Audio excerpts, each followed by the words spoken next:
الشيطان الرجيم بسم الله الرحمن الرحيم ولو أنهم إذ ظلموا أنفسهم جاءوك صدق الله العظيم وصدق رسوله النبي الكريم الحميد المجيد الرؤوف الرحيم إن الله وملائكته يصلون على النبي يا أيها الذين آمنوا صلوا عليه وسلموا تسليما درود کا تحریف کے الصلاۃ والسلام علیک یا رسول اللہ وعلی آلک واصحابک یا رحمۃ للعالمین۔ حمد و سلام کے بعد ہماری گفتگو کا موضوع مدینہ المنورہ کی شان و شوکت۔ اللہ رب العزت مجھے آپ کو ہم سب کو بار بار مدینہ المنورہ کی اور روضہ رسول کی حاضری نصیب فرمائے۔ مدینہ المنورہ کا پہلا نام جب رسول اکرم تاجدار انبیاء صلی اللہ علیہ وسلم نے ہجرت فرمائی تو آپ صلی اللہ علیہ وسلم نے اس شہر پاک کا نام تبدیل فرما دیا۔ ہجرت سے پہلے اس پاک شہر کا نام، اس مقدس شہر کا نام یثرب تھا، اور اس میں دو قول ہیں۔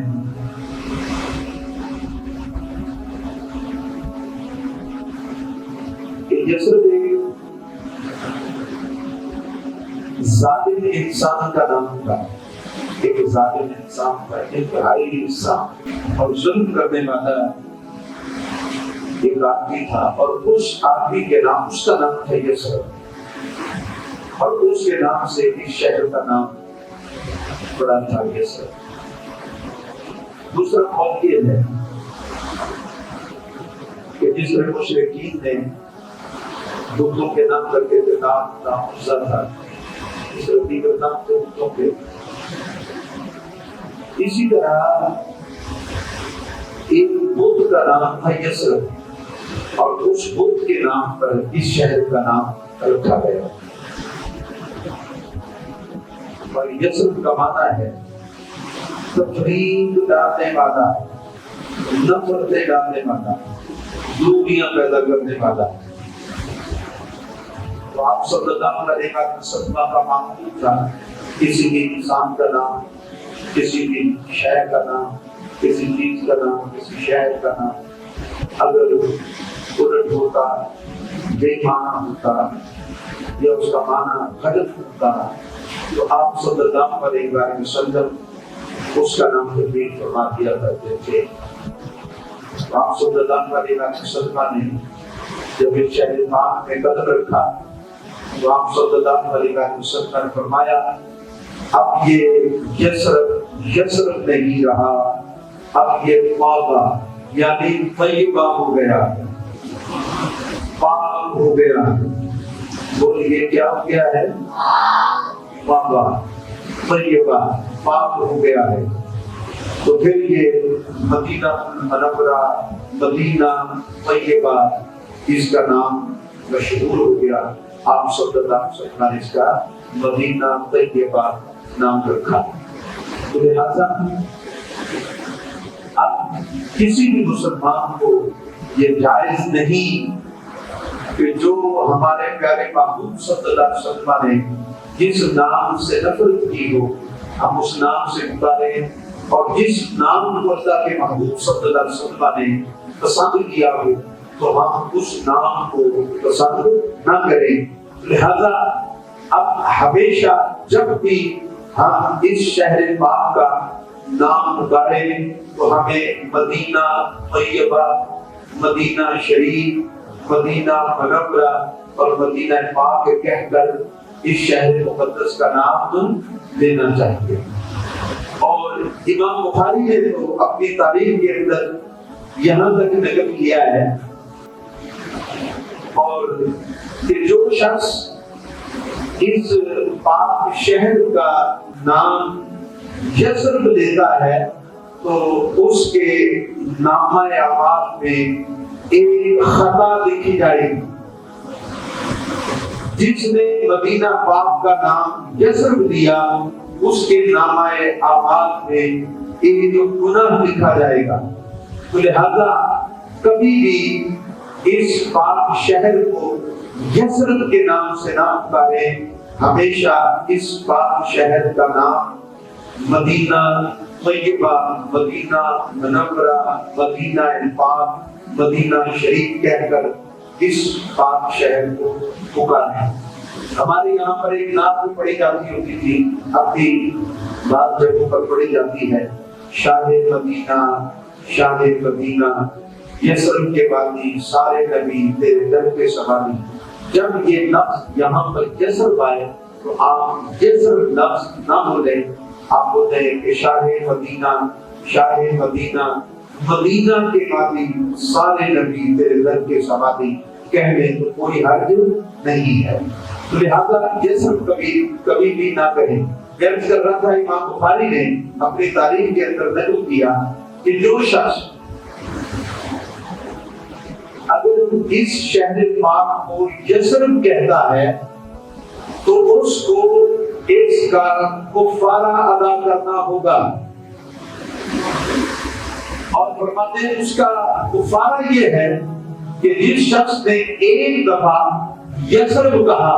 پھر وہ 10 دفعہ اس ایک دفعہ یثرب کہنے کا کفارہ یوں ادا کرے، 10 دفعہ پلٹ کر کہے مدینہ مدینہ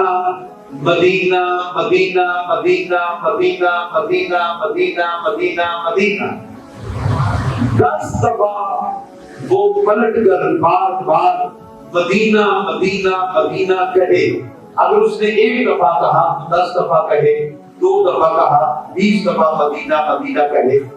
اس نے 3 دفعہ یثرب کہا تو پھر وہ 30 دفعہ مدینہ مدینہ کا ورد کرے، پھر اس کا یہ گناہ کا کفارہ اس کا بدل ہوتا ہے. تو لہذا ہمیشہ جب بھی مدینہ منورہ کا اس پاک شہر کا نام لیں، بلکہ امام غزالی رحمۃ اللہ علیہ نے تو یہاں تک لکھا ہے کہ آپ جب شہر مدینہ کا تصور کریں اور آپ جب وہاں پر جائیں تو یہ تصور کریں، یہاں سے بیٹھ کر بھی یہ تصور کریں کہ یہ شہر وہ شہر ہے جہاں پر جبریل امین اترتے تھے.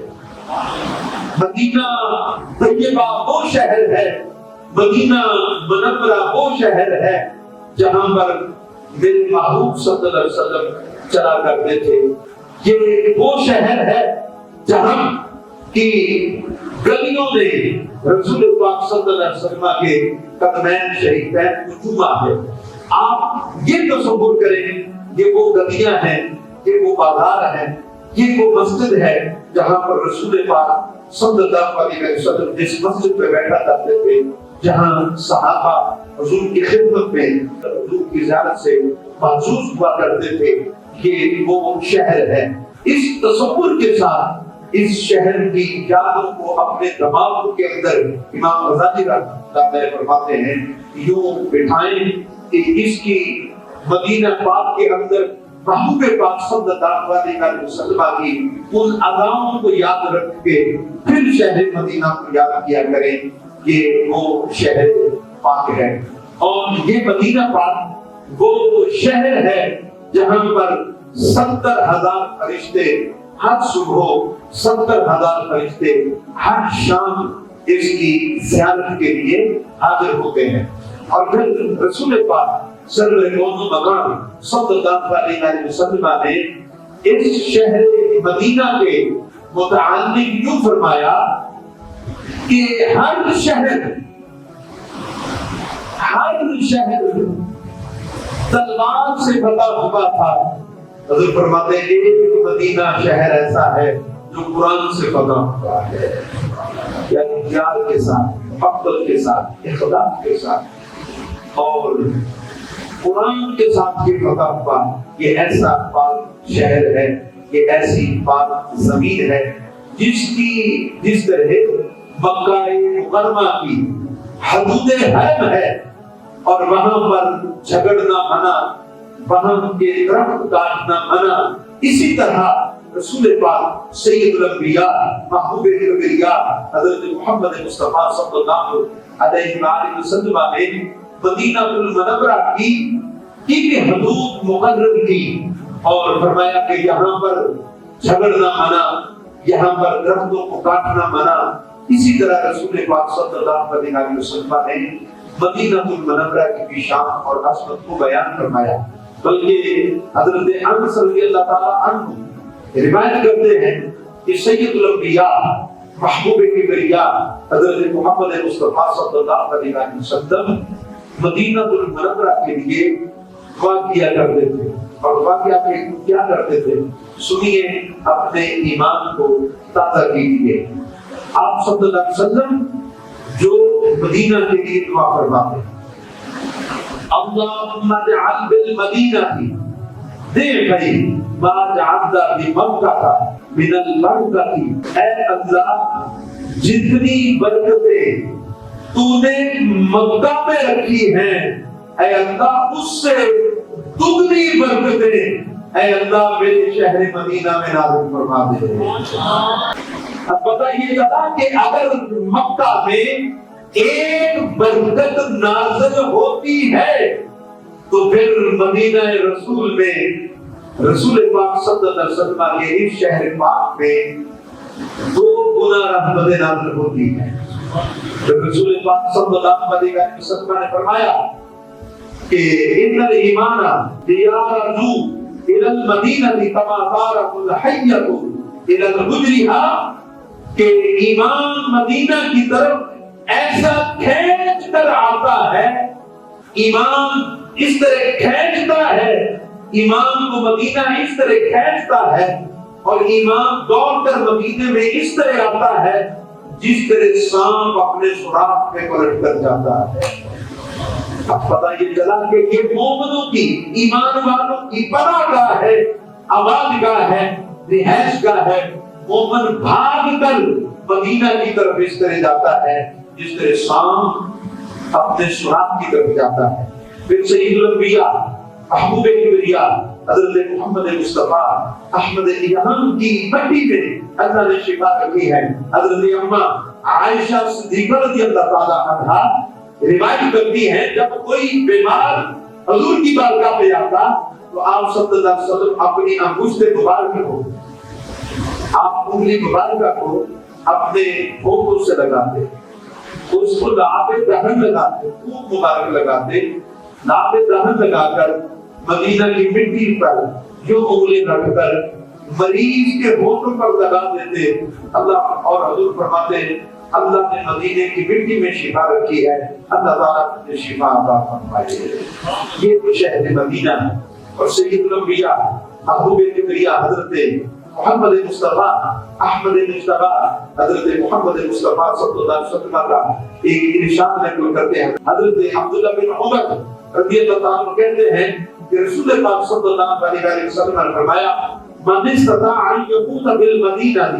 فلیمت بها فإنی اشفع لمن يموت بها، کہ جو شخص اس کی طاقت رکھتا ہے کہ وہ مدینے میں مرے، وہ اس کی طاقت رکھتا ہے کہ اس کو مدینے میں موت آئے تو وہ مدینے میں مرے۔ اور حضور فرماتے ہیں جس کو مدینہ میں موت آئی، جس کو مدینہ میں موت آئی، فرمایا اشفع لمن يموت بها، میں قیامت کے دن اس بندے کی شفاعت کروں گا جو مدینے میں مرا، جس کو مدینے میں موت آئی، میں اس کی شفاعت کروں گا۔ اور سید الانبیاء صلی اللہ علیہ وسلم نے فرمایا تم کوشش کرو کہ تمہیں مدینہ میں موت نصیب ہو۔ یہی وجہ تھی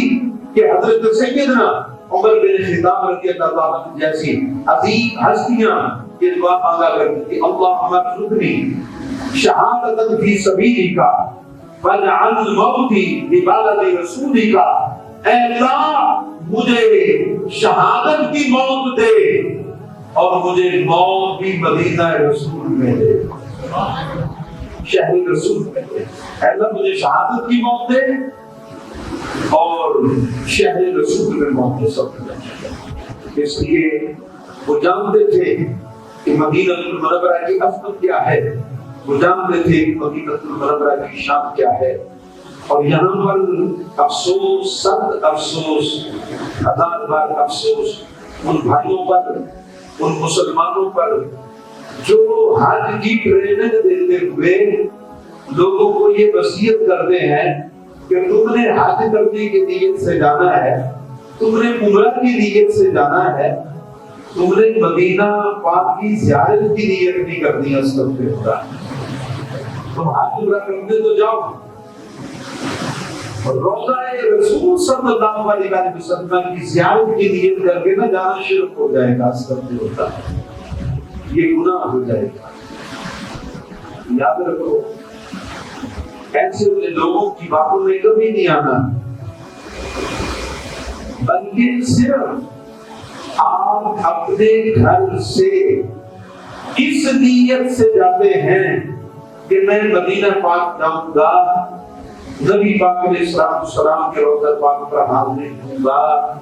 آپ صلی اللہ علیہ وسلم کے شہر کی زیارت کروں گا،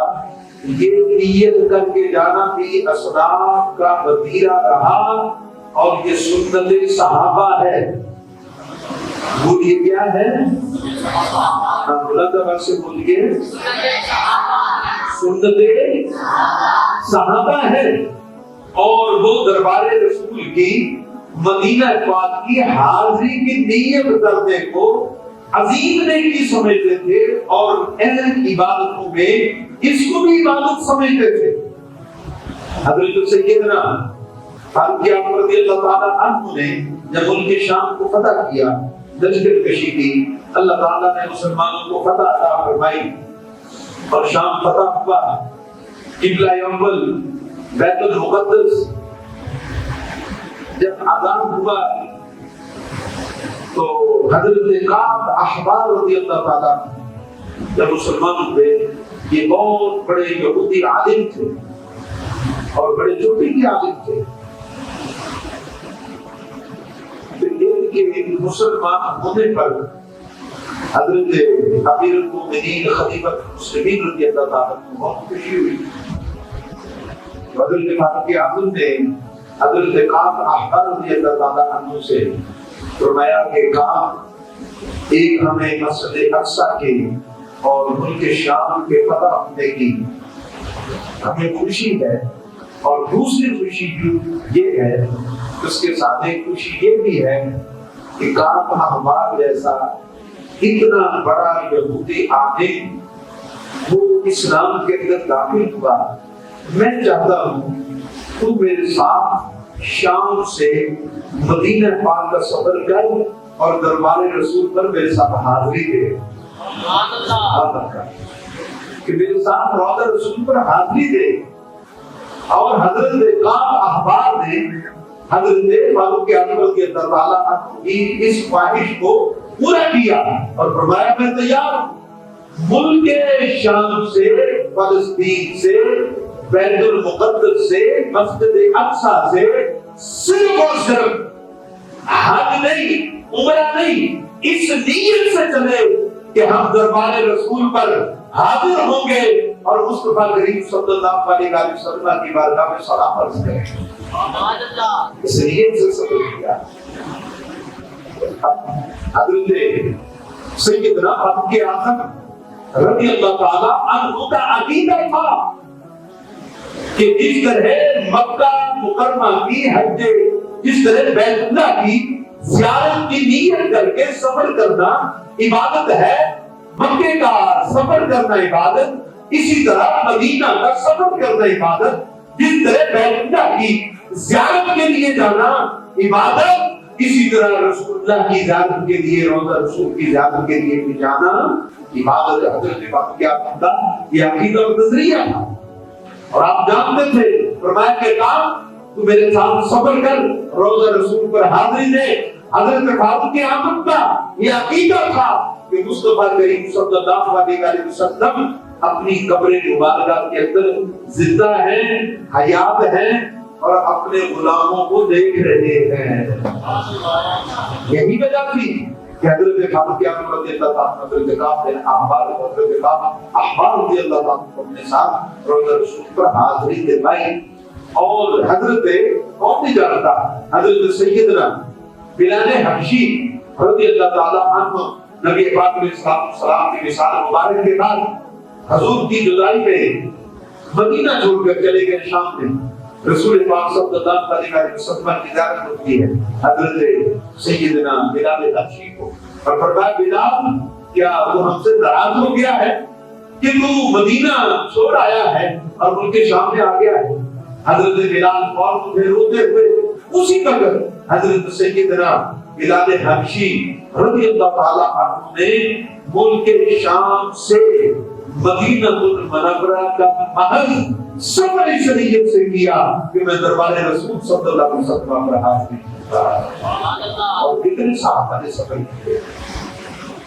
اور حضرت مولانا عبد الرحمن جابر رحمۃ اللہ علیہ نے اپنے شہر سے صرف اور صرف حج نہیں عمرہ نہیں صرف اور صرف مدینہ الرسول مدینہ طیبہ کا سفر کیا اور دربار رسول پر حاضری دی. اس وجہ سے اللہ رب العزت آپ کو حج کی توفیق بخشے. اللہ تعالیٰ آپ کو مدینہ کا اللہ تعالیٰ عمرہ کی سعادت بخشے آپ کو. تو فوراً یہ نیت کرو کہ ہم صرف اور صرف حج عمرہ کے لیے نہیں جا رہے, ہم انشاءاللہ مدینہ بھی جائیں گے اور دربار رسول پر حاضری بھی دیں گے انشاءاللہ. اور حضور کی بارگاہ میں صلاۃ و سلام کی عرض کریں گے یہیں سے نیت کر کے. بلکہ علماء نے تو اس پر بھی علماء نے بڑی صراحت کے ساتھ لکھا, بڑی وضاحت کے ساتھ لکھا کہ ایک بندہ حج کے لیے جاتا ہے عمرہ کے لیے جاتا ہے تو وہ کیا کرے. حج عمرہ کے لیے جاتا ہے تو اب وہ روضہ رسول پہ جائے یا نہ جائے, پہلے جائے یا بعد میں جائے مدینہ پاک میں. علماء نے لکھا کہ جو حج اور عمرہ کے لیے جاتا ہے تو اگر حج اور عمرہ اس کا فرضی ہے فرض والا ہے تو اس کے پاس اگر وقت کم ہے حج کے دن گزر جائیں گے تو پھر وہ بندہ حج پہلے کر دے فرض کو ادا کرے اس کے بعد روزہ رسول پر حاضری دے. اگر حج سے پہلے اس کے پاس وقت اتنا ہے عمرہ کرنے سے پہلے وقت اتنا ہے کہ وہ بڑے احسن طریقے سے آسانی کے ساتھ مدینہ پاک جا سکتا ہے اور روضہ رسول پر حاضری دے سکتا ہے. علماء نے لکھا اس بندے کے لیے اس کے لیے حاجی کے لیے بہتر یہ ہے کہ وہ پہلے روضہ رسول پر حاضری دے مدینہ میں حاضری دے پھر حج پورا کرے. اور ایک لفظ انہوں نے لکھا ہے کہ اگر نقلی حج ہے نقلی عمرہ ہے اس بندے کے لیے افضل یہ ہے اولا یہ ہے بہتر یہ ہے کہ وہ پہلے مدینہ پاک میں جائے دربار رسول پر حاضری دے اس کے بعد وہ حج پورا کرے. اور بعض علماء مالکیہ نے یہاں تک لکھا ہے ایک بندہ جو صاحب استطاعت ہے استطاعت ہے مخیر ہے اس کے پاس ذرائع اور اسباب ہیں, یہاں تک علماء نے لکھا کہ جس طرح بندے کے لیے حج کرنا فرض ہے عمرہ کرنا واجب ہے اسی طرح سب استطاعت حضور کے امام کے لیے لازم ہے کہ جس طرح کو عمرہ کرنا اس پر واجب ہے اسی طرح مدینہ کی حاضری بھی اس پر واجب ہے, روضہ رسول کی حاضری اس پر واجب ہے. اس لیے ہم سمجھتے ہیں کہ اس بندے کا اس وقت تک حج قبول نہیں ہو سکتا جب تک وہ دربار رسول صلی اللہ علیہ وسلم پر حاضری نہ دے. وقت تھوڑا ہے, چند حدیثیں اب زیارت رسول روضہ رسول کے بارے میں نبی پاک علیہ السلام کے ارشادات سنیے اور اپنے ایمان کو تازہ کیجیے. حضرت عبداللہ بن عمر رضی اللہ عنہ نے روایت کرتے ہیں آقا انعامدار فخر موجودات حضرت محمد مصطفیٰ احمد مرتضیٰ صلی اللہ علیہ وسلم نے فرمایا کہ من زار قبری وجبت له شفاعتی شخص نے میری قبر کی زیارت کی وجبت لہ شفاعتی، تو اس کے لیے حضور فرماتے میری شفاعت ضروری ہو گئی، واجب ہو گئی کہ میں قیامت کے دن اپنے اس غلام کی شفاعت کروں گا۔ اور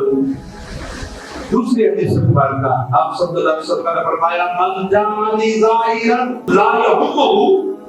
الا زیارتی کان حقا علی ان اکون له شفیعا، کہ جو میری زیارت کو آئے اور سنیے اس کی نیت کوئی اور نہیں تھی، جو میری زیارت کے لیے آیا اس کی نیت صرف یہ تھی کہ وہ میری روضے کی، میری قبر کی، میری زیارت کے لیے آیا ہے، تو حضور اکرم صلی اللہ علیہ وسلم نے فرمایا حقا علی ان اکون له شفیعا، کہ اس بندے کا میرے اوپر حق ہے کہ میں قیامت کے دن اس بندے کی شفاعت کروں۔ حضرت سیدنا مولا علی رضی اللہ عنہ راوی ہیں کہ رسول پاک صلی اللہ علیہ وسلم کا وصال ہوئے بھی چند دن گزرے تھے، ایک عراقی آیا، ایک دیہاتی آیا، اس نے آخر مسجد نبی میں صحابہ تشریف فرما تھے، اس نے آ کر پوچھا کہ رسول پاک صلی اللہ علیہ وسلم کہاں ہے؟ تو جب اس نے یہ سوال کیا تمام صحابہ رونے لگ گئے، کیونکہ حضور کے وصال کو بھی چند دن گزرے تھے، حضور کی خدائی میں رونے لگ گئے۔ اس نے کہا کہ میں آپ سے رسول اللہ کا پوچھتا ہوں، آپ رونے لگ گئے۔ صحابہ نے عرض کی کہ اللہ کے نبی صلی اللہ علیہ وسلم دنیا سے تشریف لے گئے، آپ وصال فرما گئے۔ اس نے کہا کہ نبی پاک علیہ السلام کی قبر مبارک کہاں ہے؟ مجھے ان کی قبر پر لے جایا گیا۔ جب وہ اس کو حضور صلی اللہ علیہ وسلم کی قبر پر لے جایا گیا تو وہ حضور اکرم صلی اللہ علیہ وسلم کی قبر سے لپٹ گیا، زندہ لپٹ کر رو کر کہنے لگا یا رسول اللہ میں گناہ کر بیٹھا، اپنی جان پر سلگ کر بیٹھا، اور میں نے رب کا قرآن سنا ہے، سورہ نساء اس کے آیت نمبر 64 ہے، اور یہ 5واں پارہ فرمایا کہ وَلَوْ أَنَّهُمْ إِذْ ظَلَمُوا أَنفُسَهُمْ جَاءُوكَ، کہ رب فرماتا ہے جب تم اپنی جانوں پر ظلم کر دو کہ اے حبیب تیرے پاس آ جائیں، تیرے پاس آ کر فَاسْتَغْفِرُ اللَّهَ، وہ اللہ سے معافی مانگے، یا رسول اللہ میں گناہ کر بیٹھا ہوں، آپ کے پاس آیا ہوں، اب میں اللہ کی بارگاہ میں توبہ کرتا ہوں، میں اللہ سے معافی مانگتا ہوں۔ اور رب کہتا ہے استغفر لہ الرسول، کہ رسول اس کے لیے استغفار کرے، اس کے لیے سفارش کرے، یا رسول اللہ آپ اللہ کی بارگاہ میں میری سفارش کیجیے کہ اللہ تعالیٰ مجھے معاف فرما دے۔ تو پھر رب کہتا نہ وجد اللہ توابا رحیما، تو پھر اللہ تعالیٰ کو تم معاف کرنے والا پاؤ گے۔ یا رسول اللہ میں گناہ کر بیٹھا ہوں، آپ کے پاس آیا ہوں، اللہ کی بارگاہ میں توبہ کرتا ہوں، اللہ کی بارگاہ میں میری شفاعت کیجیے۔ تو حضرت سیدنا مولا علی فرماتے ہیں کہ قبر رسول سے آواز آئی اے میرے غلام جا چلا جا، اللہ تعالیٰ نے تیرے گناہوں کو معاف فرما دیا ہے، اللہ نے تیرے گناہوں کو معاف فرما دیا ہے۔ تو لہذا میں کہنا یہ چاہتا ہوں اب روئے قرآن اور حدیث کی روشنی میں آپ کسی بھی بندے کی بات میں نہ آئیں، یہ دیتے دیتے ساتھ یہ اپنا نبی پاک علیہ السلام کے اندر جو بغض ہے، اندر جو حماست ہے، اس کا اظہار جو کرتے کہتے ہیں کہ تم حج عمرہ کے لیے جاؤ، نیت حضور کے روزے کی نہ کرو، مدینہ پاک کی حاضری کے نیت نہ کرو۔ لہذا ہم جب بھی بار بار حج کے لیے جاؤ، عمرہ کے لیے جاؤ، بار بار یہ نیت کرو کہ ہم روزہ رسول پر جائیں گے، بار بار جائیں گے، ہر بار جائیں گے انشاءاللہ تعالی۔ اور سید الانبیاء محبوب کبریا صلی اللہ علیہ وسلم کے روزہ رسول کی حاضری کے بارے میں تو علماء نے یہاں تک لکھا ہے کہ آپ جب مدینہ میں جائیں، روزہ رسول پر جائیں، قبر رسول کی زیارت کریں، تو یہ نہ کہیں کہ میں قبر کی زیارت کر کے آیا ہوں، بلکہ کہو میں رسول اللہ کی زیارت کر کے آیا ہوں۔ جب مدینہ میں حاضری ہو تو یہ نہ کہو میں قبر رسول کی زیارت کر کے آیا، بلکہ کہو میں روضہ رسول کی زیارت کر کے آیا۔ سنیے اس پر حدیث مبارکہ، اللہ کے نبی نے فرمایا من زارنی بعد وفاتی، جس نے میری وفات کے بعد میری زیارت کی، جس نے میری وفات کے بعد میری زیارت کی، فَكَأَنَّمَا زَارَنِي فِي حَيَاتِي، اس نے یہ سمجھے کہ جس طرح کہ اس نے میری حیات کے اندر، میری زندگی کے اندر میری زیارت کی ہے۔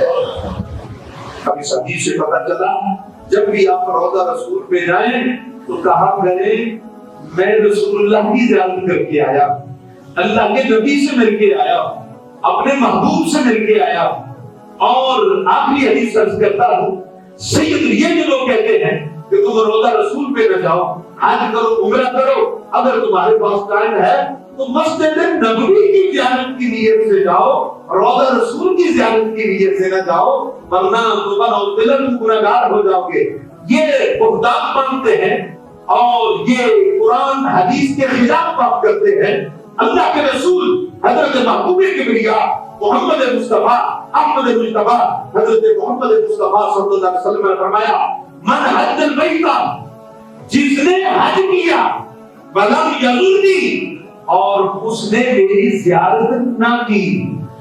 جس نے حج کیا اور میری زیارت کے لیے نہ آیا، یعنی مدینہ نہ آیا،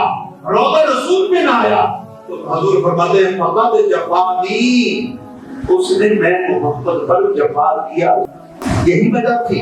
ہمارے اسلاف، ہمارے بزرگ حضرت امام احمد سنت فاضل بریلوی رحمۃ اللہ علیہ اور دیگر ہمارے اسلاف جب کوئی حاجی حج کر کے آتا اس سے پہلا سوال یہ کیا کرتے تھے کہ حاجی صاحب کیا روضہ رسول پہ گئے تھے، مدینہ گئے تھے؟ اگر وہ مدینہ گیا ہوتا اس کی آنکھوں کو چومتے، ہاتھوں کو چومتے، پاؤں کو چومتے۔ اگر وہ بدبخت کہتا کہ میں حج عمرہ کر کے آیا لیکن مدینہ زیارت رسول کر کے نہیں آیا، آپ اس کو نامبارک کہتے اور واپس پلٹ آتے تھے۔ تو عدل نے حدیث کہ فرمایا من حج البیت، جس نے حج کیا ولم یزرنی، حضور فرماتے میری زیارت نہ کی، فقط جفانی، اس نے میرے ساتھ جفا کی ہے۔ میں یہ کہوں گا جو حج کرے، عمرہ کرے، حج کرے، مدینہ نہ جائے اور روضہ رسول پہ نہ جائے، اس حدیث کی روشنی میں وہ حاجی نہیں، حاجی نہیں ہے۔ حج کرنے کے ساتھ ساتھ دربار رسول پر حاضری دے اور مصطفیٰ کریم صلی اللہ علیہ وسلم کی بات کا سلام پڑھ کر واپس آئے۔ اللہ آپ کو اور مجھے ہر عاشق رسول کو توفیق دے۔ وما علینا الا البلاغ المبین۔